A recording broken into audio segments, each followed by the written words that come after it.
Hey everybody, Nathan Rich here again. Today I want to talk to you a little bit more about the banning of WeChat in the United States.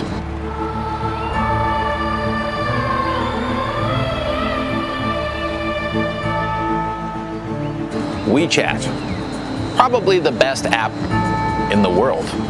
That sounds a little bit ridiculous, but it's not just an app for chatting. There's been endless amounts of videos about how good WeChat is, and it's really hard to sort of explain why it's so good to people who aren't in China. But basically, it's not just a chat app, it's also a framework that you can build other apps into.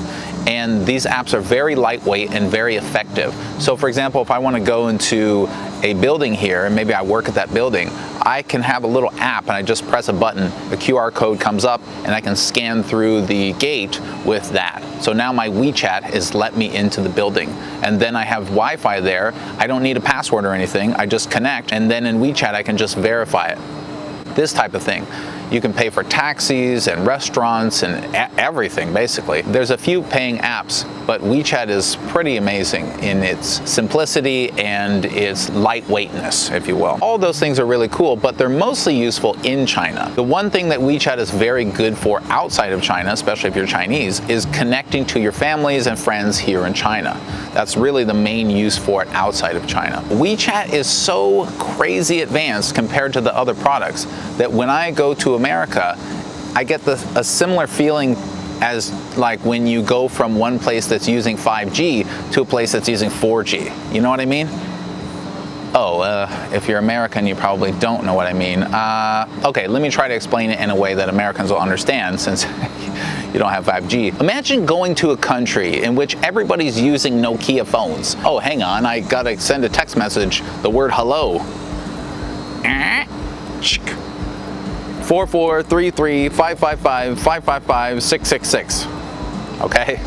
So this is what all the people in this country are doing. You try to explain to these people like, well, where I'm from, we have this thing called an iPhone, or whatever phone you use, and it can do all this wonderful stuff, and you know, you should really start using it.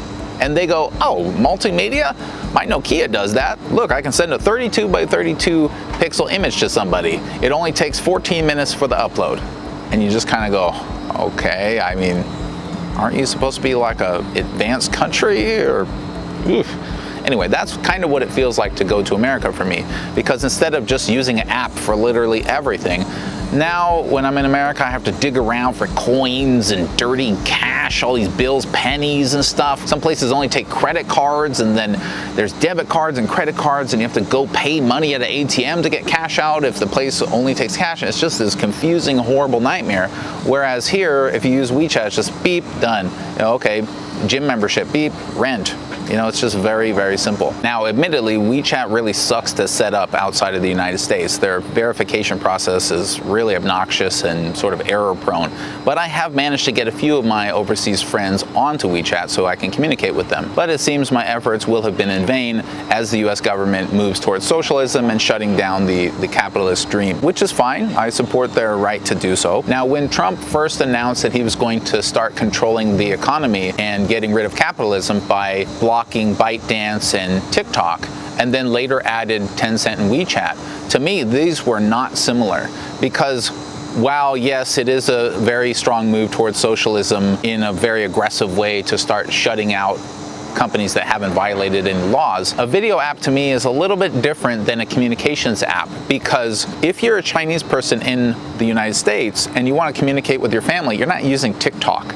You're using WeChat. The United States will now be blocking that. So we know the government is trying to have Microsoft potentially purchase TikTok from ByteDance. And we also know that US government officials use very, very antiquated, ancient, old, like 15 years ago technology like WhatsApp. And WhatsApp, of course, is Facebook. Now remember, the reason that this is happening, according to them, is that China could be spying on our communications. Okay, so we know that Facebook and Microsoft might be able to take over these spaces soon.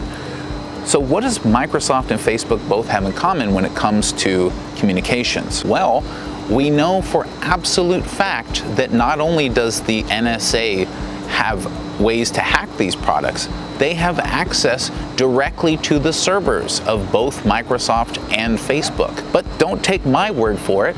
take the NSA's word for it. So while this may be a political move, and maybe it's a financial move, but it's also possible that this is actually an espionage move, because the United States may very well be trying to gain control and access to the communications of 80 million Americans using TikTok, and access to all the Chinese Americans and all the Chinese in America who are trying to communicate with their families and friends.